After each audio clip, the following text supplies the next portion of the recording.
Yet not even in Ulysses do we see Stephen as more than an obstinate and contrary young man. What is most striking in his credo is his affirmation of intellectual freedom. This is a major issue in the intellectual's performance, I believe, since being a curmudgeon and a thoroughgoing wet blanket are hardly enough as goals. No. The purpose of the intellectual's activity is to advance human freedom and knowledge.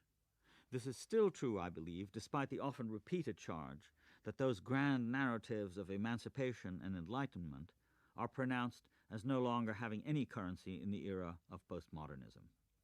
In The Sentimental Education, Flaubert represents more. Yet not even late do we see Stephen as more than obstinate and contrary young man. What is the most striking in his credo in his affirmation of intellectual freedom? This is a major issue in the intellectual's performance since being curmudgeon and thoroughgoing wet blanket are hardly enough as goals. The purpose of the intellectual's activity is to advance human freedom and knowledge. This is still true, I believe, despite the often repeated charge that grand narrative of emancipation and enlightenment the contemporary French philosopher Richard calls such heroic ambitions associated with the previous modern age are pronounced as no longer having any currency in the era of postmodernism. More disappointment at, and therefore a more merciless critique of intellectuals than anyone. Set in the Parisian upheavals of 1848 to 1851, a period described as the revolution of the intellectuals, Flaubert's novel is a wide-ranging panorama of bohemian and political life in the capital of the 19th century, at the center of which stand the two young provincials, Frederick Moreau and Charles Deslauriers, whose exploits as young men about town express Flaubert's rage at their inability to maintain a steady course as intellectuals. Much of Flaubert's scorn for them comes from what is perhaps his exaggerated expectation of what they should have been. The result is the most brilliant representation of the intellectual adrift. The two start out as potential legal scholars, critics, historians, essayists, philosophers, social theorists, with public welfare as their goal, but end up, in the case of Moreau, with his intellectual ambitions dwindled. Years went by, and he endured the idleness of his mind and the inertia of his heart.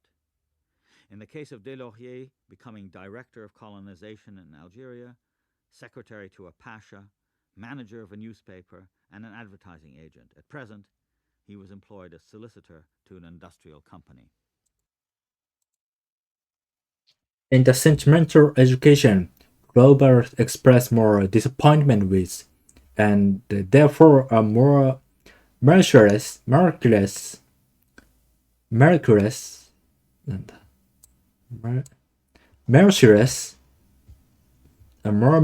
critique of intellectuals than anyone, set in the Prussian upheaval of 1848 to 1851, a period described by the famous British historian Reith Lectures as the revolution of the intellectual. Flaubert's novel is a wide-ranging panorama of bohemian and political life in the capital of the 19th century. At its center stand the two young provincials, Frederick Moreau and Charles Deslauriers,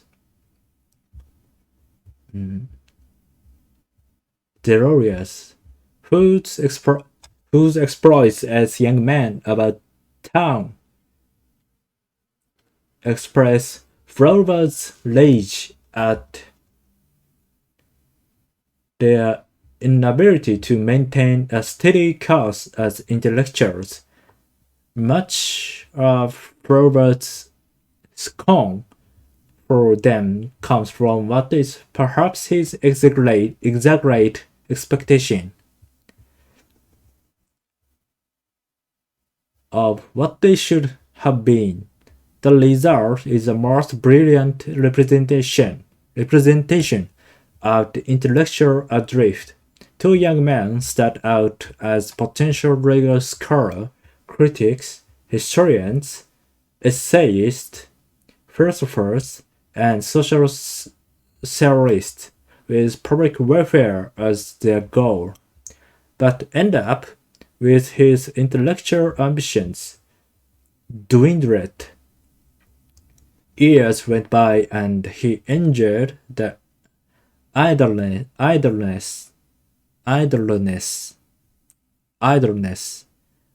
of his mind and the inertia of his heart.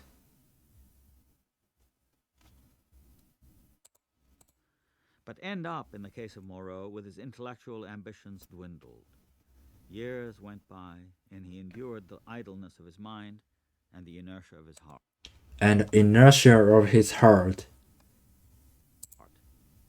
In the case of Delorier, becoming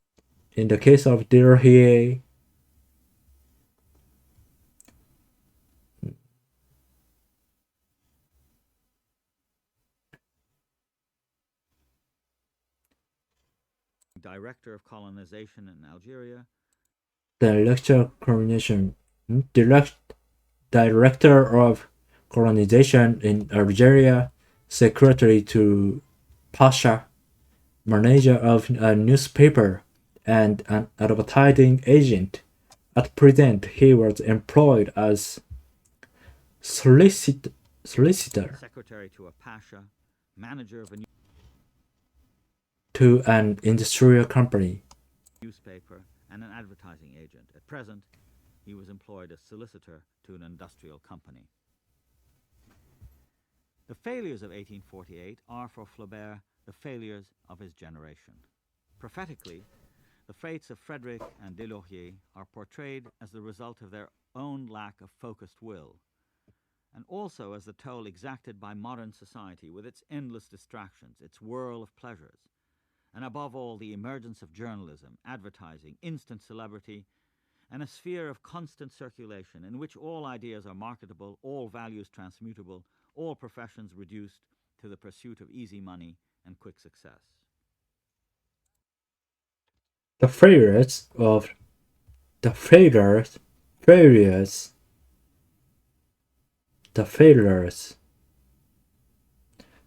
1848 are for Flaubert the failures of his generation. Prophetically, the fates of Moreau and Defoe are portrayed as the result of their own lack of focused will, and also the toll exacted by modern society with its endless distractions, its fear of pleasures, and above all, the emergence of journalism, advertising, instant celebrity, and sphere of constant circulation, in which all ideas are marketable, all values transmutable, all professions reduced to the pursuit of easy money and quick success. Bazarov, Daedalus, and Moreau are extremes, of course. Bazarov, Daedalus, Moreau. But they do serve the purpose, which is something panoramic, realistic novels of the 19th century can do uniquely well, of showing us intellectuals in action, beset with numerous difficulties and temptations, either maintaining or betraying their calling, not as a fixed task to be learned once and for all from a how-to-do-it manual, but as a concrete experience constantly threatened by modern life itself. The intellectual's representations, his or her articulations of a cause or idea to society, are not meant primarily to fortify ego or celebrate status, nor are they principally intended for service within powerful bureaucracies and generous employers. Intellectual representations are the activity itself, dependent on a kind of consciousness that is skeptical, engaged, unremittingly devoted to rational investigation and moral judgment. And this puts the individual on record and on the line. Knowing how to use language well and knowing when to intervene in language are two essential features of intellectual action. Batrov, Dedros, and Morar are extremes, of course, but they do serve their purpose, which is something panoramic, realistic novels of the 19th century can do uniquely well, of showing us intellectuals in action, beset with numerous difficulties and temptations, either maintaining or betraying their calling, not as fixed task, not as a fixed task to be learned once and for all from how to do it manual, but as a concrete experience constantly threatened by modern life itself. The intellectual's representations, his or her articulations of the cause or idea to society, are not meant primarily to fortify ego, or celebrate status, nor are they principally intended for service within powerful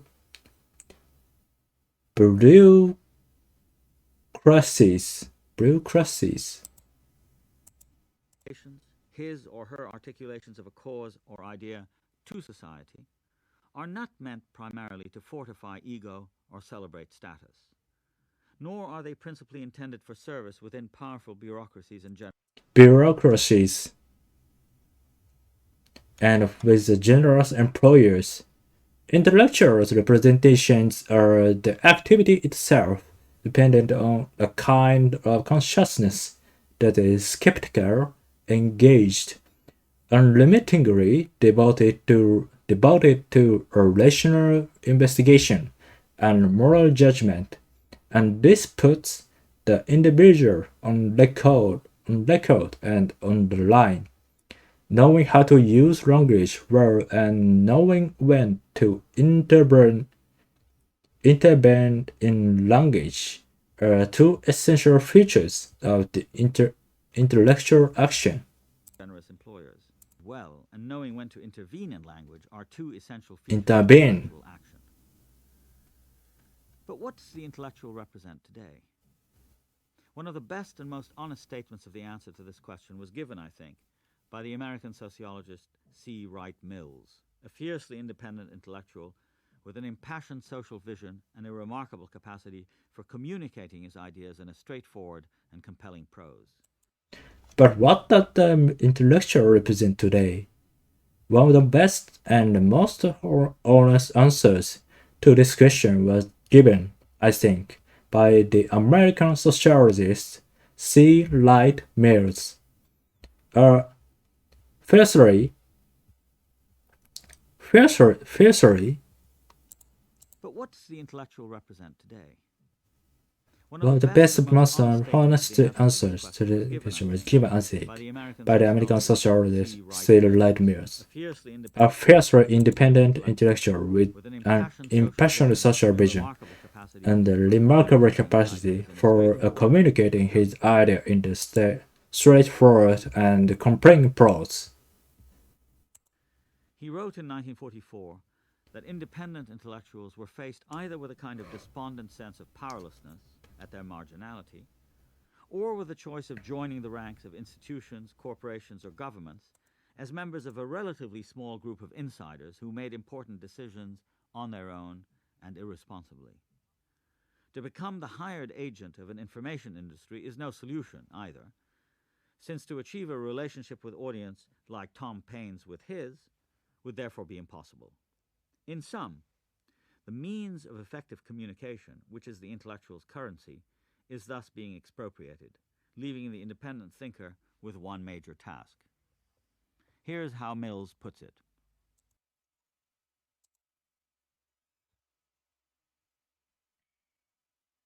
He wrote in 1944 that independent intellectuals were faced either with a kind of despondent sense of powerlessness at their majority, or with the choice of joining the ranks of institutions, corporations, or governments as a member of a relatively small group of insiders who made important decisions irresponsibly and on their own. To become a hired agent of an information industry is no solution either, since to achieve a relationship with audience like Tom Pines with his would therefore be impossible. In sum, the means of effective communication, which is the intellectual's currency, is thus being expropriated, leaving the independent thinker with one major task. Here is how Mills puts it. The independent artist and intellectual are among the few remaining personalities equipped to resist and to fight the stereotyping and consequent death of genuinely living things. Fresh perception now involves the capacity to continually unmask and to smash the stereotypes of vision and intellect with which modern communication, that is, modern systems of representation, swamp us. These worlds of mass art and mass thought are increasingly geared to the demands of politics. That is why it is in politics that intellectual solidarity and effort must be centered. If the thinker does not relate himself to the value of truth in political struggle, he cannot responsibly cope with the whole of live experience. The independent artists and intellectuals are among the few remaining personalities equipped to resist and to fight the stereotyping and consequent death of genuinely living things. Fresh perception now involves the capacity to continually unmask and to smash the stereotypes of vision and intellect with which modern communications, that is, modern system of representation, swamp us. These words of mass art and mass thought are increasingly geared to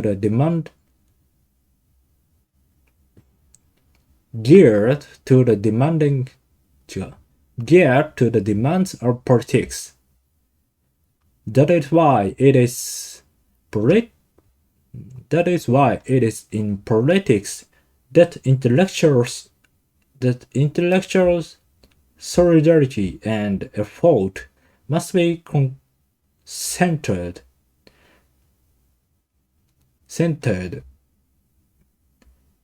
If the thinker does not relate himself to the value of truth in political struggle, he cannot responsibly cope with the whole of life experience.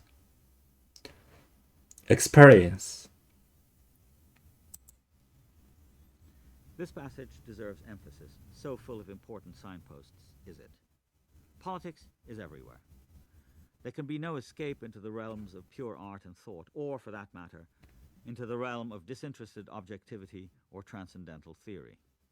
Intellectuals are of their time, herded along by the mass politics of representations embodied by the information or media industry, capable of resisting those only by disputing the images, official narratives, justifications of power circulated by an increasingly powerful media. And not only media, but whole trends of thought that maintain the status quo, keep things within an acceptable and sanctioned perspective on actuality. By providing what Mills calls unmaskings or alternative versions, in which to the best of one's ability the intellectual tries to tell the truth. This passage deserves reading and relating, so full of important signposts and emphasizes it. Politics is everywhere. There can be no escape into the realm.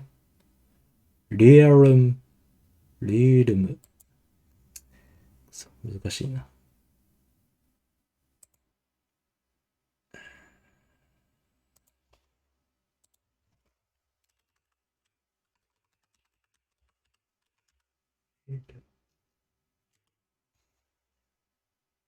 realm, into the realm of disinterested objectivity or transactional theory. Intellectuals are of their time herded along by the mass politics of representations embodied by the mass politics of representations embodied by the information or media industry, capable of resisting those only by disputing the images, offshore narratives, justification of power saturated by an increasingly powerful media, and not only media, but whole trends of thought that maintain the status quo, keep thinking within an acceptable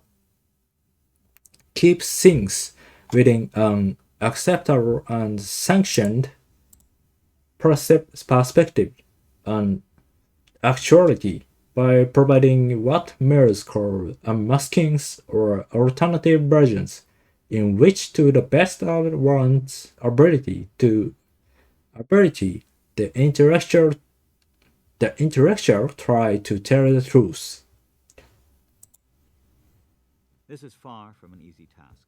The intellectual always stands between loneliness and alignment.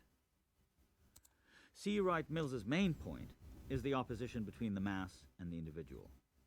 There's an inherent discrepancy between the powers of large organizations, from governments to corporations, and the relative weakness, not just of individuals, but of human beings considered to have subaltern status, minorities, small peoples and states, inferior or lesser cultures and races. There's no question in my mind that the intellectual belongs on the same side with the weak and unrepresented. Robin Hood, some are likely to say. Mm-hmm.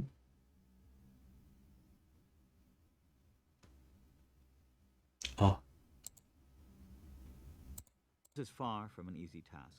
The intellectual always stands between loneliness and alignment. C. Wright Mills's main point is This is far from an easy task. The intellectual always stands between loneliness and alignment.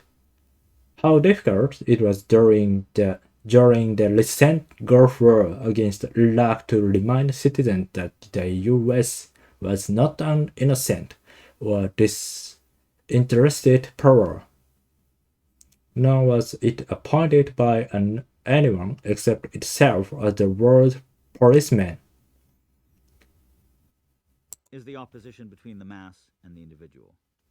There's an inherent discrepancy between the powers of large organizations, from governments to corporations, and the relative weakness, not just of individuals, but of human beings considered to have subaltern status, minorities, small peoples and states, inferior or lesser cultures and races. Cellulite Mill's main point is opposition between the mass and the individual.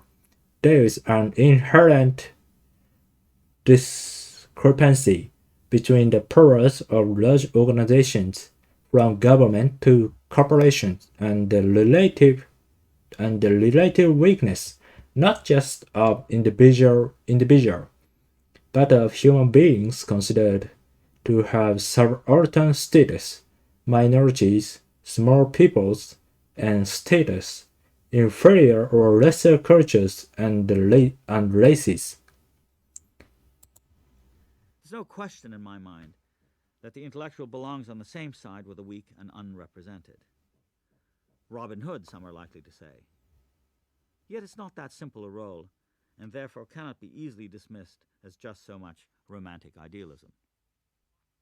At bottom, the intellectual, in my sense of the word, is neither a pacifier nor a consensus builder, but someone whose whole being is staked on a critical sense, a sense of being unwilling to accept easy formulas, or ready-made cliches, or the smooth, ever so accommodated confirmations of what the powerful or conventional have to say and what they do.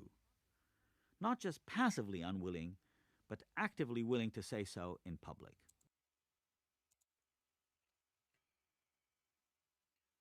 There is no question in my mind that the intellectual belong on the same side with the weak and unrepresented.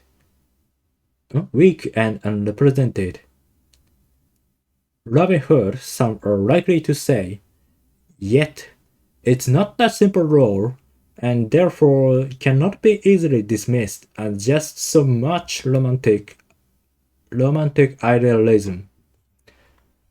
At bottom, the intellectual, in my sense of the word, is neither a pacifier nor a consensus builder, but someone whose whole being is staked on a critical sense, a sense of being unwilling to accept easy formulas or ready-made cliches, or the smooth, ever so accommodating confirmations of what the powerful or conventional have to say, and what they do. Not just passively unwilling, but actively willing to say so in public. This is not always a matter of being a critic of government policy, but rather of thinking of the intellectual vocation as maintaining a state of constant alertness, of a perpetual willingness not to let half-truths or received ideas steer one along. This involves a steady realism, an almost athletic, rational energy, and a complicated struggle to balance the problem of one's own selfhood against the demands of publishing and speaking out in the public sphere, is what makes it an everlasting effort, constitutively unfinished and necessarily imperfect. Yet its invigorations and complexities are, for me at least, the richer for it, even though it doesn't make one particularly popular.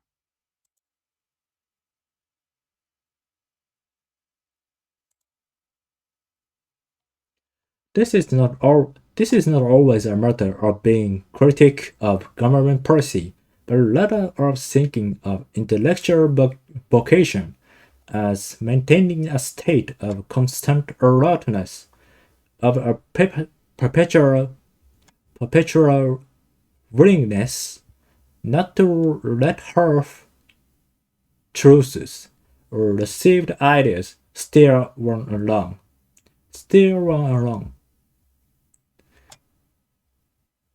That this involves a steady realism,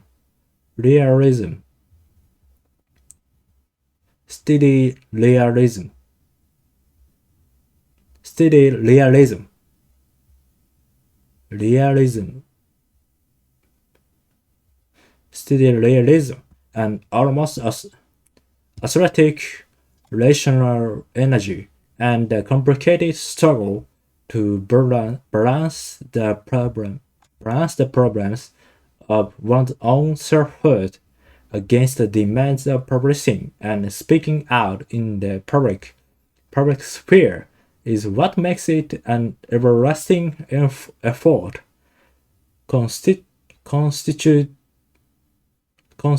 constitutively unfinished and necessarily imperfect.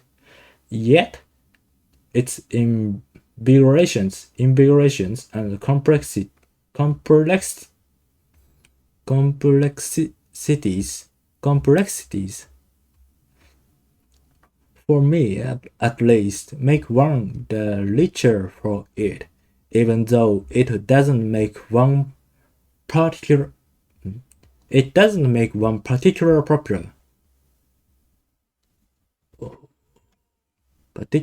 popular.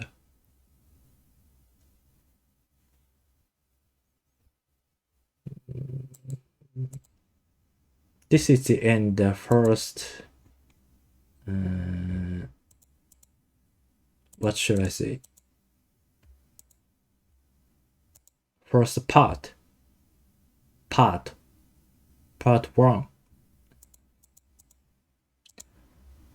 Part 1 is finished.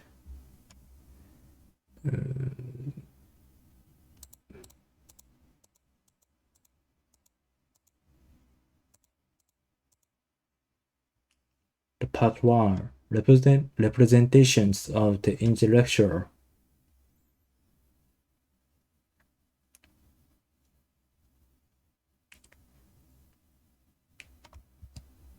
See you next time. It's end.